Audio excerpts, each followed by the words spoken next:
제가 배진영 목사님 한번 따라해 보려고 이렇게 한번 해봤습니다. 여러분들과 눈높이를 맞춰서 이렇게 설교하시는 걸 제가 보면서 너무 부럽더라고요. 근데 저는 그 원고가 없으면 그런 못하는 사람인데 용기를 내서 한번 이 자리에 이렇게 나와서 이것도 한번 만들어 보고 이렇게 나왔습니다. 오늘 좀 부족해도 함께 하나님의 말씀을 같이 나눴으면 좋겠다는 생각이 듭니다. 아까 우리가 함께 간증을 듣고 또 영상을 봤죠, 그죠? 저희가 완도라는 그곳으로 선교 사역을 다녀왔습니다. 완도라는 곳이 어떤 곳이냐면 한번 보여주시면 좋겠어요.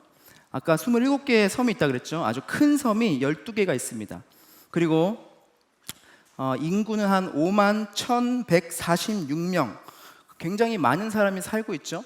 근데 완도라는 곳은 굉장히 많은 사람들이 살고 있고 또 그렇지만 또 많은 사람들이 알지 못하는 곳입니다. 저곳에서도 하나님의 복음이 필요한 곳이고 또 하나님께서 예수 그리스도의 그런 복음이 전파되어야 할 만한 그런 선교지라는 것이죠. 그래서 우리가 선교라는 것은 단순히 해외뿐만이 아니라 국내에서도 갈 곳이 너무나도 많습니다. 그래서 우리가 이번에 간 곳은 저 완도라는 지역이었는데 굉장히 저곳은 아름답습니다. 우리가 그 보길도라는 맨 밑에 왼쪽에 보길도라는 곳 있죠? 저쪽을 갔습니다. 해남 땅끝 마을까지 가서 배를 타고 30분을 이제 가야 돼요. 그리고 노화도에서 30분 정도를 이제 차를 타고 가야 이제 보길도를 갑니다. 보길도에서 보면 추자도라고 있어요. 추자도가 보이고 더 멀리까지는 날씨가 밝으면 제주도까지 이제 볼 수 있는 그런 너무나 아름다운 곳이죠. 근데 저곳에 가서 우리가 사역을 했는데 보길 교회라는 곳에 저희가 갔습니다. 한번 보여주시면 저곳이에요. 저곳이 한 20년 정도 된 교회입니다. 저곳에는 이제 목사님께서 계신데 여자 목사님이 계세요. 그리고 여자 목사님께서 20년 동안 홀로 외로이 저곳에서 사역을 하고 계시더라고요. 그래서 저희가 저곳에 가서 목사님의 사역을 도와드리고 그리고 방충망 그리고 뭐 전등을 달아드리는 거 그리고 커트 사역, 미용 사역, 네일 사역 이런 것들 저희가 감당을 했었습니다. 그런데 우리가 사역을 할 때 어떤 일이 있었냐면 저도 너무나 놀라운 일이었는데 놀랍기보다는 그 당시에는 저는 당황했습니다. 우리 팀원들은 당황하지 않았어요. 어떤 일이었냐면 빼주시면 될 것 같아요.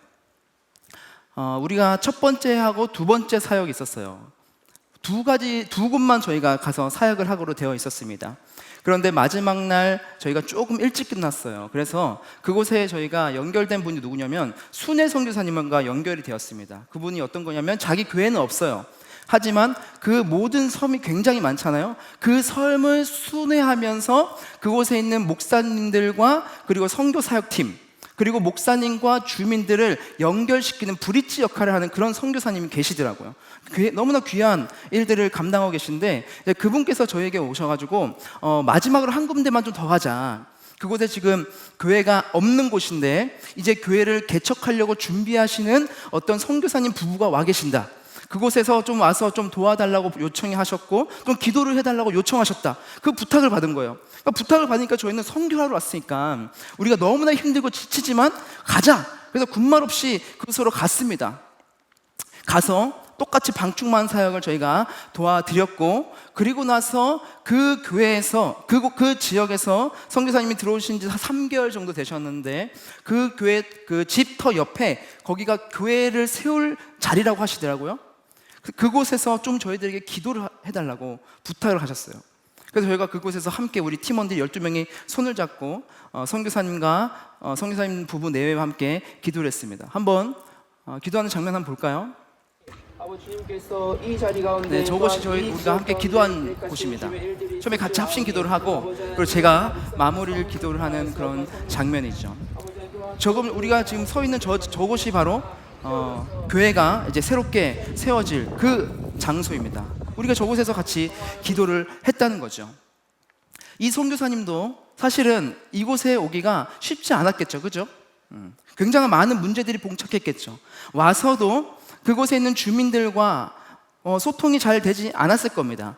그리고 집을 거하고 그리고 교회를 세우는 그곳에 있는 여러 가지 문제들이 있었을 것이고 또한 살아가는 문제 그리고 경제적인 문제, 많은 문제들이 아마 봉착해 있었을 것입니다. 그런데도 불구하고 그 모든 것들을 하나님께 내어놓고 그곳에 나아가서 무엇을 했다는 거예요? 교회 개척을 위해서 그곳에 들어왔어요. 그리고 저희들에게 기도를 부탁하셨어요. 저희가 갔다 온 지 한 달 정도 좀 못 된 것 같아요. 그런데 그 순회 선교사님께서 저에게 카톡을 보내오셨습니다. 그 카톡을 제가 보는데 너무나 감격이 되었어요. 한번 그 영상을 한번 제가 보여드리겠습니다.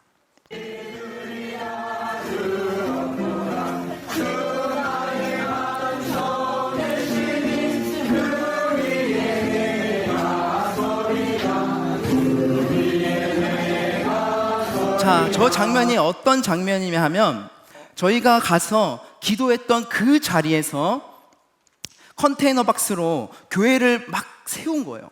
그리고 나서 그곳에서 감격적인 첫 예배를 드리는 모습을 찍어가지고 보내주신 겁니다. 그곳에서 그곳 마을에 있는 주민들과 함께, 그리고 선교사님과 함께 그 예배를 드리는 모습, 감격적인 눈물의 예배 현장을 찍어서 보내줬더라고요. 저희는 거기서 너무나 감격이 되었어요. 정말로 많은 문제에 봉착했지만 그곳에 가서 우리가 믿음으로 기도했을 때에, 하나님 앞에 나아가서 그것들을 간절한 마음으로 기도하면서 나아갔을 때에 하나님께서는 그 주민들의 마음을 바꾸시고, 섬 사람들은 목사님을 모른대요. 목사님이 가면 그들에게 욕하는 사람들도 있답니다. 그런데도 불구하고 그 주민들의 마음을 바꾸셔서 그곳에서 예배할 수 있는 장소를 만드시고, 그것뿐만이 아니라 주민들과 함께 모여서 예배할 수 있는 감격적인 현장을 맞닥뜨리게 했다는 것이죠. 너무나 감격적이었습니다. 여러분, 우리가 하나님 앞에 그 문제를 내어놓고 나아갔을 때 우리가 알지 못하는 방법으로 우리가 상상했던 것보다 더 크게 역사하시는 분이 바로 하나님이라는 것이죠. 오늘 우리가 본 이 본문 말씀을 통해서 그 하나님을 우리가 한번 살펴보기를 간절히 바랍니다. 먼저 첫 번째 우리가 말씀을 통해서 우리에게 주시는 메시지가 뭐냐면, 함께 따라해 볼까요? 문제를 하나님께 가져가라. 문제를 하나님께 가지고 나아가라는 겁니다.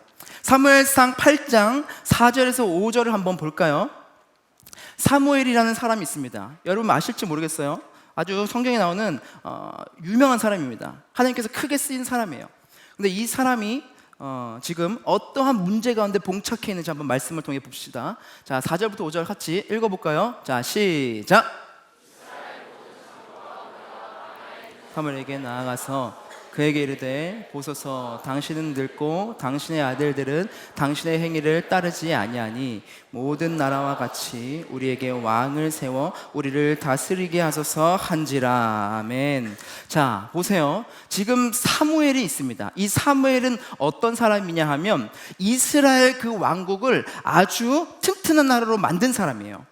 그 당시에 블레셋이라는 아주 이웃 나라가 있었는데 강한 나라였습니다. 이 나라가 계속해서 이스라엘에 침략했어요. 그런데 사무엘이 사사로 등장하고 나서부터 하나님께서는 이 사무엘을 도우시고 이스라엘을 도우셔가지고 우레를 내려서 블레셋 사람들이 혼란 속에 빠뜨리게 해서 그들을 물리쳐 주셨어요. 그리고 나서 이 사무엘이 다스리는 이스라엘 나라는 아주 평화가 찾아왔죠. 그렇게 잘 이스라엘을 다스렸습니다.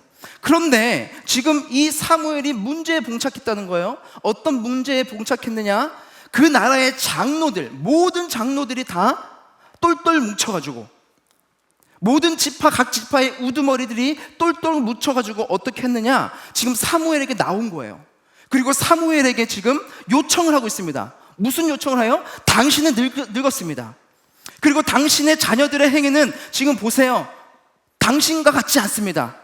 그러니까 저 아들들, 당신은 다 당신의 가문과 당신의 자녀들과 당신의 가정은 이제 내려오시고 어떻게 해달라는 거예요? 우리에게 왕을 좀 세워주십시오.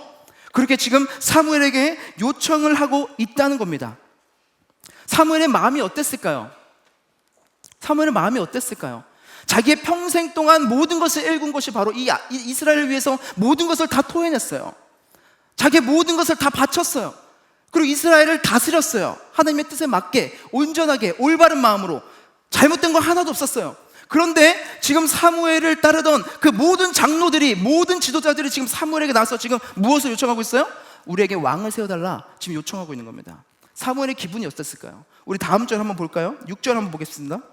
같이 한번 읽어볼까요? 자, 시작. 우리에게 왕을 주어 우리를 다스리게 하라 했을 때에 사무엘이 그것을 기뻐하지 아니하여 여호와께 기도하매. 자, 사무엘이 지금 어떻게 합니까? 기뻐하지 아니하여 라고 말하고 있어요. 기뻐하지 아니하였다. 여러분, 여기선 지금 굉장히 유한 표현을 쓰고 있는 겁니다. 단순히 기뻐하지 않은 게 아니었어요. 그 히브리서의 원문을 보면 어떤 원문이냐면, 단어가 뭐냐면 와이예라으라는 단어입니다. 이 단어의 뜻은 뭐냐면, 보시는 바와 같이 떨다라는 뜻이 있어요. 그냥 떠는 게 아니라 분노의 치를 떨다, 경노에서 치를 떨다. 그러니까 이 사무엘의 마음가짐은 그냥 기쁘지 않는다는 것이 아니라 그의 마음가짐은 지금 어떠한 감정을 느끼고 있냐면 분노가 막 일어나는 거예요. 치가 떨리는 거예요. 아니, 이 사람들이 지금 나에게 무엇을 요구하고 있는 거지? 이 사람들이 과연 나에게 지금 어떤 마음으로 지금 대드는 거지? 그러면서 그 마음가짐에 분노가 지금 치밀어 오르고 있다는 거예요. 영어로 볼까요? 영어 성경에 보면 이렇게 되어 있어요. displeasing, 불쾌하다, 기분이 상하다, 못마땅하다. 굉장히 지금 언짢은 상태에 이 사무엘이 있었다는 거예요.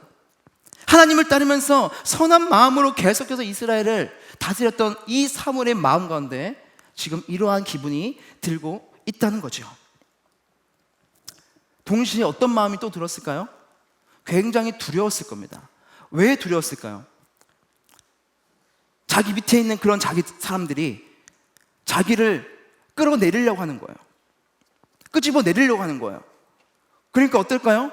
내가 만약에 이들의 요구를 안 들어준다면, 내가 어떻게 반응하면 이들이 잘못해서 나를 끄집어 내릴 수도 있겠구나, 그런 두려움 가운데 있지 않았겠어요? 어떻게 보면 반역이죠. 쿠데타죠.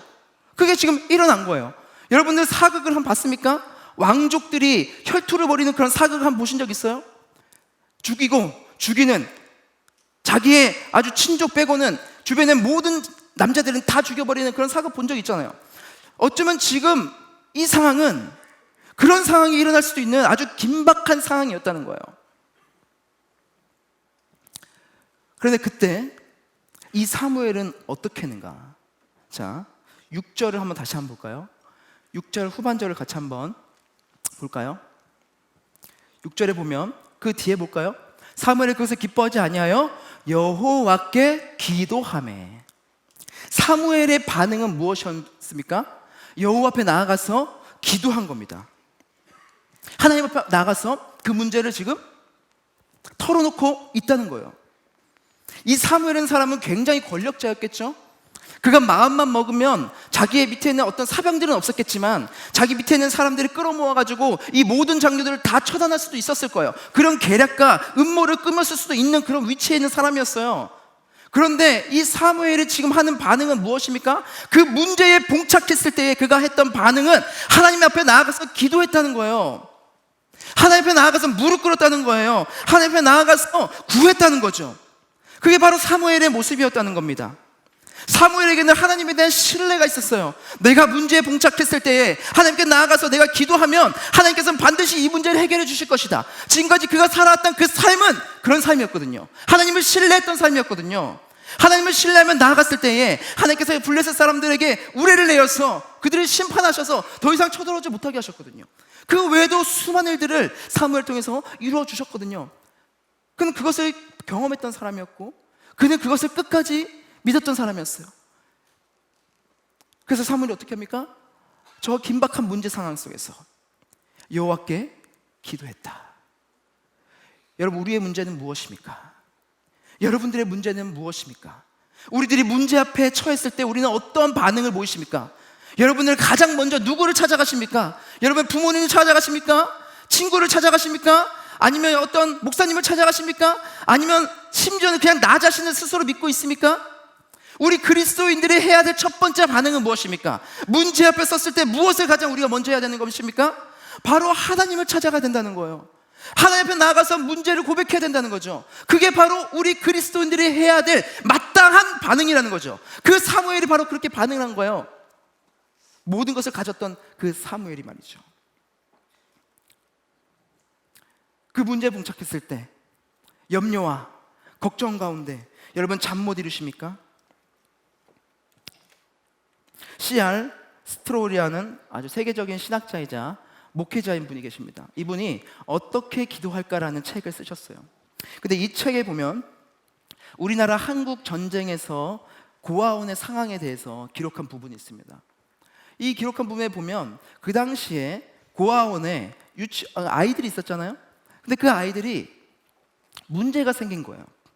어떤 문제가 생겼냐 하면 이 아이들이 밤에 잠을 못 이루는 겁니다. 저 당시가 어떠냐면 6.25 그때였어요. 6.25 사변이 일어났을 때 잠을 못 자는 겁니다. 불안에 떨고 있는 거예요. 그들에게는 먹을 것을 늘 줬습니다. 아침, 점심, 저녁 꼬박꼬박 다 챙겨줬어요. 먹을 것이 없는 상황이 아니었습니다. 그리고 잘 곳도 있었죠. 입을 옷도 있었죠. 이들에게는 없는 게 없었습니다. 그래도 갖출 것이 다 갖춰져 있는 그런 상황이었어요. 그런데도 불구하고 이 아이들이 밤에 잠을 못 이루는 거예요. 잠을 못 자는 겁니다. 그래서 그 고아원 관계자들이 함께 모여서 그것을 토론하면서 무엇이 문제인가를 찾아봤어요. 그때 그들이 발견했던 건 무슨 뭐냐면 이 아이들에게 불안이 있다. 내일에 대한 걱정과 염려가 있다. 그래서 이 아이들이 그 트라우마 때문에, 전쟁 트라우마 때문에 내일 내가 살 수 있을까? 내가 내일 아침에 일어날 수 있을까? 내일 아침에 내가 먹을 수 있을까? 그 걱정 때문에 애들이 잠을 못 잤다는 거예요. 불면증에 시달렸다는 거죠. 그래서 이 고아원 관계자들이 해결책을 낸 게 무엇이냐 하면 이 아이들의 손에 빵을 쥐어주는 거예요. 빵을 쥐어주면서 잠을 자게 하는 거예요. 그러면 어떻게 합니까?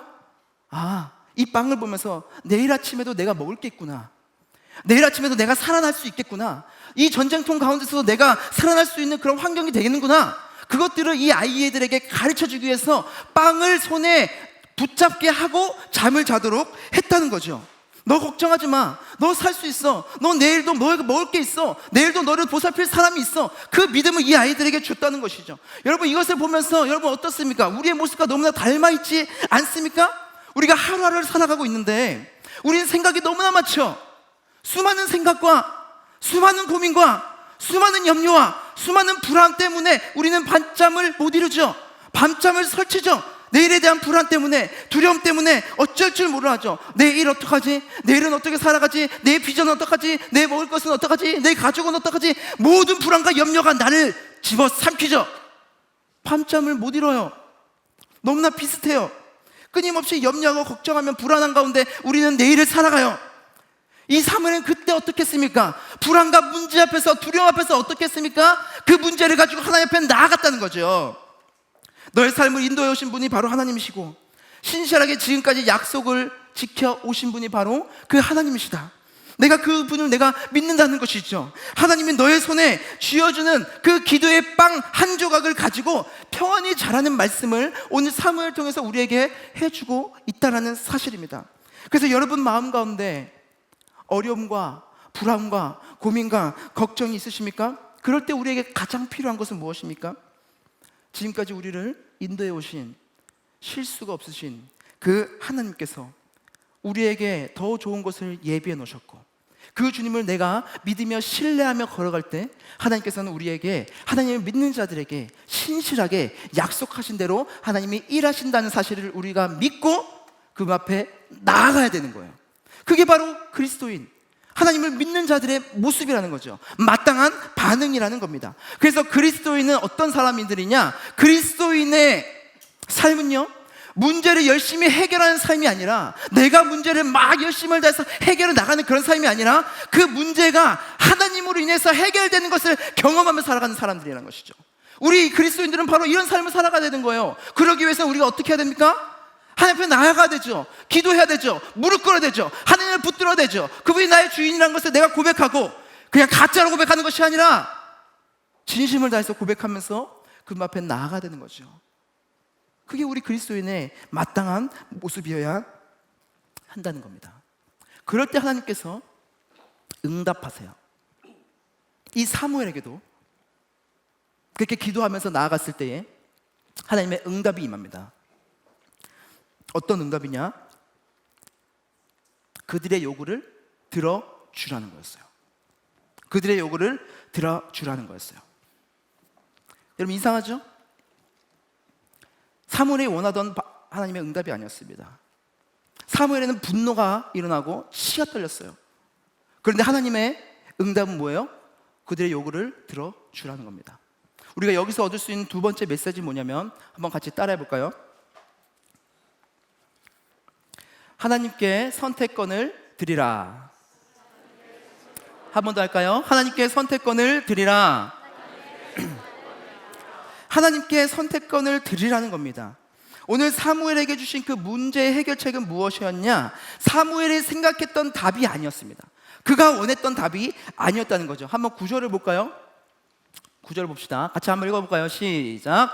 그러므로 그들의 말을 듣되 너는 그들에게 엄히 경고하고 그들을 다스릴 왕의 제도를 가르치라. 지금 뭐라고 합니까? 우리에게 좀 왕을 주십시오. 당신의 자녀들이 아니라 왕을 우리에게 주십시오. 저 옆에 보니까 강대국들이 있는데 그 강대국들은 지금 왕이 통치하는 나라가 아닙니까? 그래서 왕이 통치하니까 계속해서 발전하고 있지 않습니까? 우리에게도 좀 왕을 주십시오. 당신의 자녀들은 이제 아닙니다. 당신의 가문은 아닙니다. 우리에게 왕을 주십시오. 요청했을 때 하나님의 대답은 무엇이었습니까?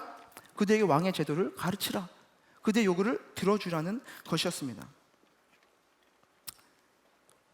하나님께서 사무엘의 마음을 모르셨을까요? 사무엘의 그 불쾌한 마음을 모르셨을까요? 사무엘의 그 원함을 모르셨을까요? 아마 하나님도 다 알고 계셨을 겁니다. 그런데 하나님께서는 사무엘의 원함이 아니라 하나님께서 보시기에 가장 올바른 선택을 지금 응답을 하고 내려주고 있는 거예요.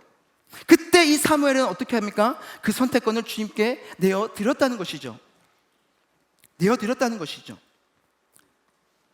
사무엘이 바라는 것은 아마 그들의 숙청을 바랐을 수도 있고 그들의 응답의 요구를 듣지 않기를 하는 게 바라셨을 수 있었다는 겁니다. 왜냐? 사무엘에게도 변명거리가 있었어요. 왜냐? 하나님의 나라는, 그 이스라엘은 누가 통치하는 나라가 되어야 됩니까? 하나님이 통치하는 나라가 되어야 돼요. 이스라엘은 신본 통치의 나라입니다. 신이 통치하는 나라예요. 그런데 지금 이들이 원하고 요구했던 것은 어떤 통치예요? 왕정 통치예요. 인본주의예요. 사람이 통치하게 해주십시오라는 그 요구를 지금 당당하게 지금 하고 있는 거죠. 그러니까 하나님, 저들의 요구를 왜 들어주십니까? 저들의 욕심을 왜 들어주십니까? 하나님 보실 때 저건 올바르지 않은 게 아닙니까? 그래서 하나님께 기도했을 수 있다는 것이죠. 그런데 그 사무엘의 원함을 꺾으시고 하나님께서 하셨던 그 응답은 뭐냐? 그들에게 왕의 제도를 가르치라라는 말이었습니다. 이게 하나님의 작업의 시작이었습니다. 하나님께서는 하나님의 사랑하는 자의 욕심을 꺾으셔요. 그의 욕심을 꺾으셔요. 그리고 나서 그를 바른 길로 인도하시면서 하나님의 일을 시작하신다는 겁니다. 여러분 잘 보십시오. 하나님께서 왜 그렇게 응답하셨는지 한번 찾아봅시다. 사무엘의 치명적인 약점이 무엇인지 아십니까? 자, 사무엘상 8장 2절부터 3절 한번 볼까요? 같이 한번 읽어보겠습니다. 시작. 장자의 이름은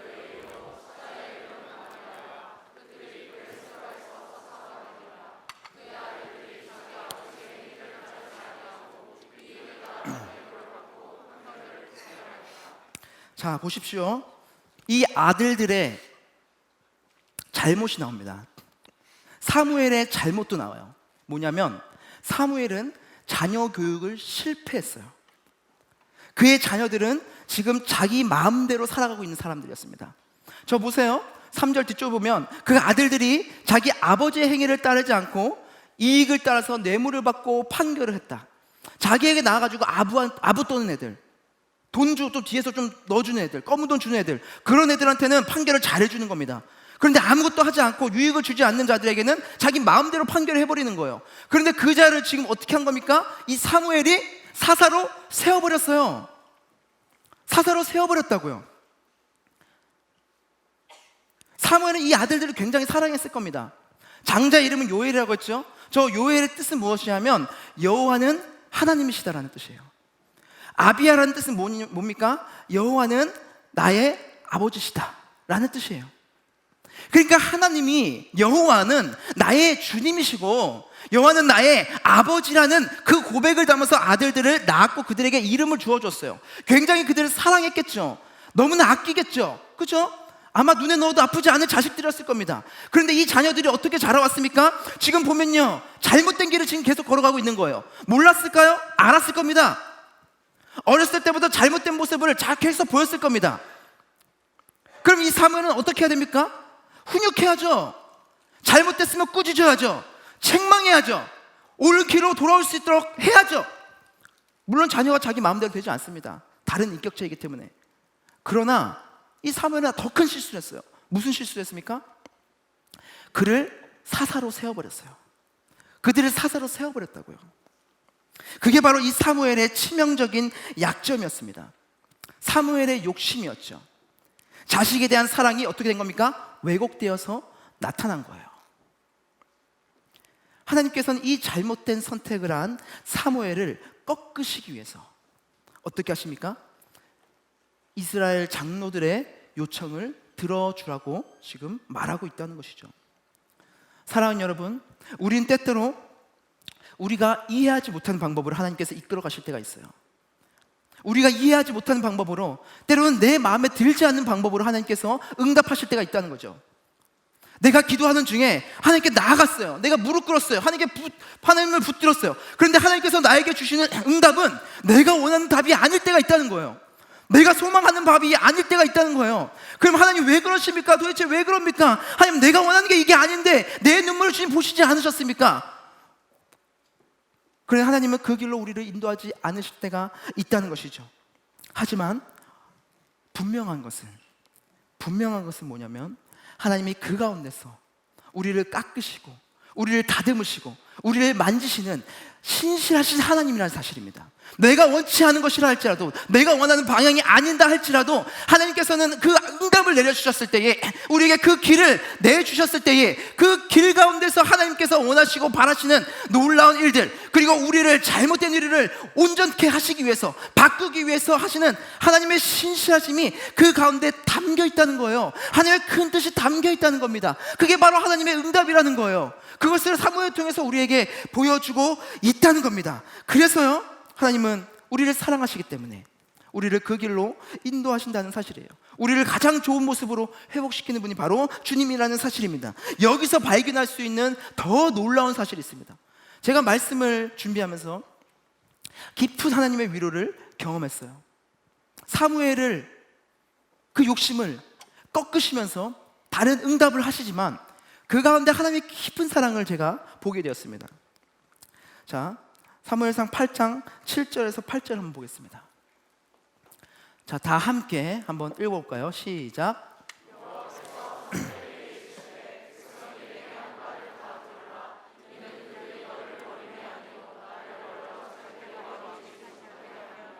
내가 그들을 애굽에서 인도해 낸 그들의 모든 행사로 나를 버리고 다른 신을 섬긴 같이. 아멘. 지금 이스라엘의 요청은 뭐냐면 왕을 세워달라는 거였죠.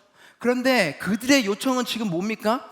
그들이 나와서 사무엘에게 우리에게 왕을 좀 허락하여 주십시오 라고 말하는 그들의 그 요청은 지금 너를 버린 게 아니다. 사무엘아, 너에게 하는 말이 아니야. 그것은 누구에게 하는 말인가? 바로 나한테 하는 말이야. 하늘에 계신 하나님이 나한테 지금 반역하고 있는 거야. 나를 버리는 거야. 그러니까 어떻게 하는 거예요? 너는 그 마음을 상처를 받지만 너는 마음의 위로를 얻으라. 그들이 하는 것들은 나를 향해서 하는 것이기 때문에 너가 그것에 너무 휩쓸어 가지 말아라. 지금 그렇게 말씀하고 있다는 겁니다. 하나님께서는요, 하나님의 사랑하는 자의 욕심을 꺾으시면서도 그 마음을 위로하신다는 사실입니다. 하나님께서 사랑하는 자의 마음을 꺾으시면서 그 마음을 아주 완악하게 만드는 게 아니라는 사실이에요. 너는 그냥 내 말 들어야 돼. 네 마음에 있는 것들 다 무시하고 내 말 들어야 돼. 그렇게 말씀하신 하나님이 아니라는 겁니다. 하나님께서는 인격적인 하나님이시라는 거예요. 그래서 사무엘에게 말씀하실 때에 그들이 너에게 하는 그 요청은 뭐예요? 나에게 하는 말이라는 거예요. 내가 그 모진 모욕과 그 모진 모욕들을 내가 다 감내하겠다는 거예요. 그 모든 것들을 감내하는 그 절정이 무엇입니까? 주 예수 그리스도께서 이 땅 가운데 내려오셔서 우리 인간의 모든 죄를 다 뒤집어 쓰시고 우리의 모든 것들을 다 짊어지시고 십자가에 죽으신 것이 바로 그 모욕의 절정 아닙니까? 다 받아들인 것이 다 그 십자가에 담겨 있지 않습니까? 지금 그것을 보여주셨다는 거예요. 하나님께서 사랑하는 자를, 여러분들 살아갈 때에 우리가 받는 모욕들이 있습니다. 하나님께서 우리에게 주시는 그 응답에 내가 반응하면서 세상 가운데 살아갈 때에 우리에게 주는 핍박들이 있습니다. 내 마음 가운데 있는 고난이 있습니다. 어려움이 있습니다. 내 마음을 좌절하게 하고 연민에 빠지게 하는 많은 것들이 있습니다. 그러나 그때 하나님을 위해서 내가 그 일을 선택하고 반응했을 때에 그 일은 누가 감당하신다는 겁니까? 하나님께서 우리를 대신해서 감당하신다는 거예요. 그 하나님이 우리와 함께 걸어가신다는 겁니다. 여러분, 하나님의 사람들의 뒤에는 누가 있는 거예요? 주님이 계시다는 거예요. 예수 그리스도가 계시다는 거예요. 그 모진 모욕과 모진 아픔을 감내하신 그 주님이 우리 뒤에 계시다는 겁니다. 그래서 우리가 인생길을 걸어갈 때에 주님이 나와 함께 걸어가시는 거예요. 우리를 업고 걸어가시는 겁니다. 그게 바로 하나님의 위로하심이에요. 하나님께서 우리의 모든 것들을 다 원하는 대로 다 이루어주시는 분이 아니십니다. 우리에게 원하는 대로 기도 제목들을 다 이루어주신다면 아마 이 세상 혼란 가운데 빠질 거예요. 하나님께서는 하나님의 방법으로, 하나님의 때에, 하나님의 시기에, 하나님께서 원하시는 모습으로, 우리가 가장 아름다운 모습으로 회복해 하실 분이 바로 하나님이시라는 겁니다. 우리 그분을 믿고 걸어가는 사람들이라는 거예요. 그 하나님의 마음을 여러분 느껴지십니까? 하나님은 그렇게 사무엘의 마음을 위로하셨다는 겁니다. 제가 처음에 말씀드렸던 완도에서 만났던 그 마지막 날 만났던 그 선교사님 부부 계시죠? 긴 시간은 제가 대화할 수는 없었지만 짧은 시간 그 사모님과 짧게 대화를 나눈 적이 있습니다. 근데 그 짧은 시간의 대화 속에서 이 사모님께서 본인이 문제 앞에 봉착해 왔던 모습들을 저에게 알려주셨어요. 이야기해 주셨어요. 사실 캐나다에 있었거든요. 캐나다에서 하나님께 기도했대요. 하나님, 저희가 이 캐나다의 사역을 이제 마쳤습니다. 그리고 다른 곳으로 가서 사역을 하고 싶은데 저 해외에 다른 나라, 빈민국, 하나님께서 원하시는 정말 아름다운 곳에 제가 정말 멋지게 사역을 하고 싶습니다. 그런 마음과 소망이 있었대요. 그런데 하나님께서는 그 모든 것들을 다 막으시더라는 겁니다. 그 길을 다 막으시더라는 거예요. 그리고 나서는 결국에는 너가 어디로 가라고 하시냐? 한국으로 가라는 그런 메시지를 계속해서 전해주셨다는 겁니다. 한국은 아닌데 왜 하나님, 왜 한국에 다시 돌아가야 됩니까? 지금 밖에 나와서 해외에서 이미 다 적응하고 해외 회상을 다 알고 있고 더 큰 사역을 위해서 외국에 나가고 싶은데 왜 한국에 돌아가라고 하십니까? 왜 이게 자꾸 붙었답니다. 그러나 하나님께서 명령하셨기 때문에, 그리고 기도하면서 하나님께서 주셨던 마음이 그 마음이었기 때문에 그는 한국으로 들어왔어요. 그리고 한국에서도 가장 열악한 곳, 가장 사람들이 가지 않으려고 하는 곳, 배를 타고 30분을 들어가고 그리고 또 차를 타고 더 들어가야 되는 그 오지, 가장 열악하고 낮은 곳, 그곳에 하나님께서 보내주셨다는 거예요. 그곳에서 삶이 평안했겠습니까? 쉬었겠습니까? 모든 것들이 다 문제였겠죠. 모든 것들이 다 어려운 것들 가운데 투성이었겠죠. 그런데 어떻게 하십니까? 하나님 앞에 기도함으로 나와서 그 문제를 주님 앞에 내어놨을 때, 그 문제 해결하는 응답을 하나님께서 주셨을 때에 거기에 그 응답에 내가 반응하여서 그 자리에 왔을 때에 저에게 보내온 그 영상에서 어떤 모습이 보였습니까? 그 주민 사람들이 함께 모여서 그 예배당에 모여서 감격의 예배를 드리는 놀라운 하나님의 일을 경험하게 하셨다는 거예요. 저는 이곳에 와서 우리의 사역이 정말 아무것도 아닌 게 아니었구나, 우리가 그곳에 가서 기도했지만, 그 기도한 그 짧은 시간 기도했지만, 짧은 시간 사역을 했지만 하나님께서 그것을 통해서 일하셨구나.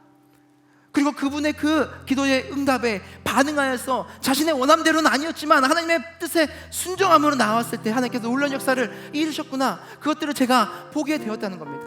그래서 여러분, 우리가 마지막으로 가져야 될 그 태도는 무엇인지 아십니까? 우리가 하나님의 역사하심과 하나님 일하심을 경험하기 위해서 우리가 해야 될 우리의 모습은 무엇이냐? 하나님의 뜻에 순종하는 것입니다. 하나님의 뜻에 순종할 때 우리는 무엇을 경험하는 겁니까? 하나님의 일하심을 경험한다는 겁니다. 하나님의 일하심을 우리의 순종을 통해서 이루신다는 겁니다. 사무엘은 자기가 원하던 응답이 아니었죠. 마음에 들지 않았습니다. 그러나 그는 하나님께 기도했고 하나님께 순종했습니다. 그리고 다른 모습, 다른 행동을 취하지 않았어요. 그리고 그 사람들에게 각기 집으로 돌아가 있어라, 그렇게 말했습니다. 그리고 나서 이 사무엘은 그 뒤에 우리가 오늘 8장 했죠. 다음 장 9장에서 무슨 일을 합니까? 이스라엘의 첫 번째 왕인 사울을 세웁니다. 하나님의 명령에 순종한 거죠. 사무엘은 그렇게 하나님께 쓰임 받습니다. 이스라엘의 마지막 사사이자 그리고 이스라엘의 첫 번째 선지자로서 역할을 하나님께서 그를 통해서 이루셨다는 거예요. 첫 번째 왕인 사울을 세우는, 그에게 기름 붓는 일을 이 사무엘을 통해서 하나님께서 역사하셨다는 겁니다. 그리고 나서 하나님께서 이스라엘 역사상 가장 초강대국을 이루신, 그리고 이루게 하신, 하나님을 가장 사랑하는 그 다윗 왕, 이스라엘의 두 번째 왕을 세울 때에도 누가 합니까? 사무엘이 그에게 가서 기름을 붓는 그런 일을 감당하게 하셨다는 거예요. 하나님께 쓰임받는 일을 이 사무엘을 통해서 이루셨다는 겁니다. 하나님께 순종할 때에 하나님께서는 그 일을 그 사람을 통해서 이루신다는 사실이죠. 우리는 그것을 믿고 순종하며 나아갈 때 여러분 한 사람 한 사람을 통해서도 하나님께서는 반드시 그 일들을 행하신다는 겁니다. 우리에게 없는 것은 무엇입니까? 그분께 가져가지 않는 거예요. 또 우리에게 없는 것은 무엇입니까? 그분이 우리에게 응답했을 때 그 응답에 우리가 반응하지 않는다는 겁니다. 또 우리에게 없는 것이 무엇입니까? 그 말씀에 순종하지 않는다는 거예요. 우리의 마음과 우리의 모습들을 바꿔서 우리가 그 주님께 가져나가고, 주님의 음성에 우리가 반응하고 그 주님께 우리가 순종하며 나아갈 때에 하나님께서는 그 모든 것들을 통해서 우리의 일을 회복시키시고 더 나은 내일을 우리들에게 허락해 주신다는 사실입니다. 로마서 8장 28절에 보면 우리가 알거니와 하나님을 사랑하는 자 곧 그 뜻대로 부르심을 입은 자들에게는 모든 것이 합력하여 선을 이루시느니라 말씀하고 있죠. 하나님께서는요, 우리에게 이루는 모든 가정들을 통해서, 하나님께서 이루시는 모든 가정들을 통해서 하나님께서는 자기의 사랑하는 그 사람들에게 하나님의 선하신 뜻을 이루신다는 겁니다. 하나님의 모든 모든 것을 통해서 하나님의 선을 위해서 여러분들 통해서 역사하신다는 거예요. 이것은 하나님의 놀라운 선언입니다. 내가 원하는 방향이 아닐지라도, 내가 바라는 것이 아닐지라도 나의 실패와 나의 연약함과 나의 좌절과 나의 부지와 나의 두려움과 심지어는 나의 죄악을 통해서도 하나님께서는 하나님의 일을 하나님의 자녀들을 통해서 이루신다는 사실입니다. 성경은 그것을 오늘 우리에게 메시지를 던져주고 있다는 겁니다. 더치 쉬즈라는 목사님이 계십니다. 이분이 쓴 꿈꾸는 본성을 깨우라라는 책이 있습니다. 제가 이 책 속에서 너무나 제 뇌리에 박힌 그런 메시지가 있어서 제가 제 에버노트에다가 기록해 놨어요. 제가 설교를 준비하다 예화를 찾다가 이것을 발견하게 되고 이거구나라고 제가 딱 가고 왔습니다. 1992년 미국을 강타했던 초강력 허리케인 애드류라는 그런 이름을 붙인 허리케인이 미국을 강타했습니다. 플로리다주를 강타했습니다. 저 보시면 플로리다주가 완전히 허리케인이 지나간 그 자리가 초토화가 된 거예요. 집들이 다 무너지고 다 날아가고, 그리고 완전히 무너져 있는 그런 집들이 완전 망한 거죠. 저곳은요 하나도 살아남지 못했죠. 저 배를 보십시오. 바다에 있는 배가 지금 도로 위에 올라가 있는 거예요. 그곳은요 먹을 것이 없어서 많은 사람들이 굶주리게 됐고, 그리고 정말 무법천지가 되었습니다. 그래서 이 허리케인이 강타한 그 플로리다 주에 이 방송국 PD와 카메라맨이 그곳에 가서 그곳을 취재합니다. 근데 그곳을 취재할 때에 이 카메라맨이 그 안에 담긴 아주 놀라운 장면을 하나 발견하게 돼요. 그것이 무엇이냐 하면, 자, 한번 넘겨주세요. 딱 하나의 집이 홀로 세워져 있는 거예요. 허리케인 속에서 유일하게 남겨져 있는 집이 하나가 발견이 된 거예요. 주변에 있는 것들은 모든 것을 다 초토화되고 다 날아가 버리고 황폐화되고 무참하게 다 짓눌러 있는 그런 상황 속에서 저 집 하나가 덩그러니 유일하게 서 있는 거예요. 너무나 놀랍잖아요. 신기하잖아요. 그래서 그 집주인에게 가서 물어봤답니다. 아니, 당신의 집은 도대체 어떻게 세워졌길래 이렇게 유일하게 지금 허리케인에 버텼습니까? 어떻게 이렇게 견고하게 서 있습니까? 그렇게 질문을 던졌다는 거예요. 그때 이 사람의 대답이 무엇인지 아십니까? 그 사람의 대답은, 이 집은 내가 내 손으로 지은 집입니다. 직접 지은 집입니다. 나는 단지 플로리다 주 정부의 건축 법규를 충실하게 따랐을 뿐입니다. 건축법에 따라서 그냥 크기에 맞게 적용하여서 이 지붕 틀을 만들고 이 집을 지었다는 거죠. 허리케인에 버틴 유일한 집에 유일하게 세워져 있는 그 이유가 뭐냐면 건축 법규를 그냥 지켰다는 거예요. 그 명령에 그냥 순종했다는 겁니다. 사랑하는 여러분, 하나님을 믿으면서 순종하면서 따르는 것은 이와 같다는 것이죠. 이 건축 법규처럼 하나님께 순종하는 그 명령에 우리가 순종하며 반응할 때에 그 순종함은 하나님이 우리를 억압하기 위해서, 우리를 못 살게 굴기 위해서 그런 것이 아니라 저 유일하게 세워진 집처럼 우리를 보호하는 데 목적이 있다는 사실입니다. 우리가 하나님 앞에 순종하며 그분의 뜻에 아멘으로 순종하고 우리의 뜻과 우리의 생각과 우리의 방법과 다르다 할지라도, 하나님께서 이끄시는 것이 내가 원하는 방법이 아니라 할지라도 우리가 하나님을 의지하면서 그분을 따르고 그분께 우리의 문제를 내어드리고 그 앞에 우리가 순종할 때에 결국 허리케인 앞에 다른 것들은 다 무너진다 할지라도 하나님의 말씀 가운데 믿음을 지킨 하나님의 자녀들은 어떻게 하신다는 겁니까? 굳건하게 세워주신다는 겁니다. 하나님께 순종한다는 것은 우리를 억압한다는 것이 아니라 우리를 온전함으로 이끌기 위한, 우리를 온전하게 세우기 위한 하나님의 유일한 해결 방식이라는 것이죠. 우리가 그분께 순종하며 나아갈 때에 우리를 파괴하려고 하는 허리케인과 같은 수많은 세상의 폭풍들이 우리에게 몰아칠지라도 결국에는 우리를 안전하게 보호하시고 우리를 승리케 하시는 분이 바로 그 하나님이라는 겁니다. 그것이 바로 합력하여 선을 이루는 주님의 놀라운 선언입니다. 사랑하는 여러분,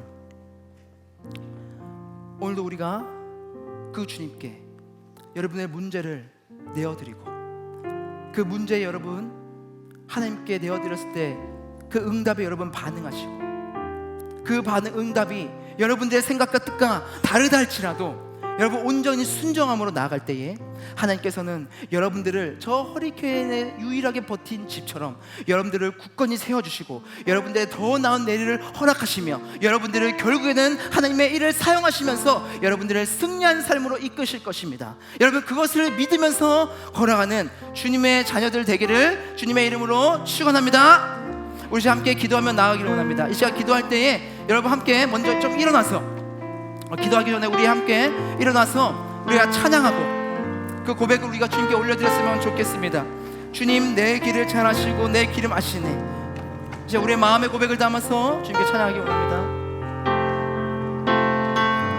주님 내 길을 잘 아시고 내 걸음 아시네. 어둠에서 빛을 내시는 그분을 믿네. 무엇으로 주를 섬길지 어디로 가야 할지 헤매이는 나를 아시고 길을 여시네. 주님 내 길을 잘 아시고 주님 내 길을 잘 아시고 내 걸음 아시네. 어둠에서 빛을 내시는 어둠에서 빛을 그분을 믿네. 그분을 믿네. 무엇으로 주를 섬길지 어디로 가야 할지 헤매이는 나를 아시고 헤매이는 나를 아시고 길을 여시네. 길을 여시네. 내 삶은 주의 것, 내 삶은 주의 것, 내 삶은 주의 것, 내 삶은 주의 것. 전한 신뢰를 주께 드리네. 주께 드리네. 보이지 않아도 믿음으로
원합니다. 우리 시간 함께 기도하며 나아갈 때 하나님, 우리가 우리의 문제 앞에 봉착했을 때 주님께 그 문제를 내어드릴 수 있는 그 신뢰가 있게 하여 주시옵소서. 또한 주님께서 우리에게 하시는 그 응답에 우리가 순종하며 반응하며 살아가는 그런 믿음의 삶, 순종의 삶을 살아가는 내가 되게 하여 주시옵소서. 우리 시간 주님의 이름 한번 크게 부르고 기도하며 나가기를 원합니다. 기도하시겠습니다. 아버지, 우리 시간 주 앞에 기도하며 나아갑니다. 아버지, 우리 주 앞에 순종하는 삶을 살아가기를 원합니다. 주님께 우리의 문제를 내어드리는 삶을 살아가기를 원합니다. 주여, 이 시간 우리 앞에 나온 주님의 자녀들이, 주님의 자녀들이 주님께 문제를 내어드리는 그런 믿음의 삶을 살아가게 하여 주시옵소서. 우리 너무나 부족하고 연약하지만 그럼에도 불구하고 그러기 때문에 주님께 우리의 문제를 내어드리며 나아갑니다. 주여, 이 시간 찾아와 주시고 주여, 우리가 그 주님께 내어드리며 우리의 주님의 순종하는 삶을 살아갈 때에 우리가 너무 승리케 하시는 주님의 경고할 수 있게 되게 하여 주시옵소서. 내 삶은 주의 것, 내 삶은 주의 것, 내 삶은 주의 것, 온전한 신뢰는 주님께 드립니다. 주께 드리고 보이지 않아도 보이지 않아도 믿음으로 걷네. 주님만 바라고 주만 따르네. 살아계시며 전지전능하시며 우리의 삶을 이끄시고 인도하시는 하나님 아버지, 우리가 이 시간 주님 앞에 우리의 문제를 내어드리고 주님께서 우리에게 주시는 마음에 우리가 반응하며 순종하며 나아가기를 이 시간 결단하며 나아갑니다. 그럴 때에 우리의 삶을 이끄시고 인도하시는 주님께서 우리를 온전하게 빚어가시며 우리를 새롭게 하시며 결국엔 주님께서 쓰임받는 주님의 일하심을 경험하는 그런 믿음의 삶, 승리의 삶을 살게 하실 줄 믿사오니 오늘도 그 믿음을 가지고 우리에게 맡기신 삶을 걸어낼 수 있는 저희가 될 수 있도록 주여 도와주시옵소서. 주님 감사합니다. 이 모든 말씀 살아계신 예수 그리스도의 이름으로 기도드립니다. 아멘.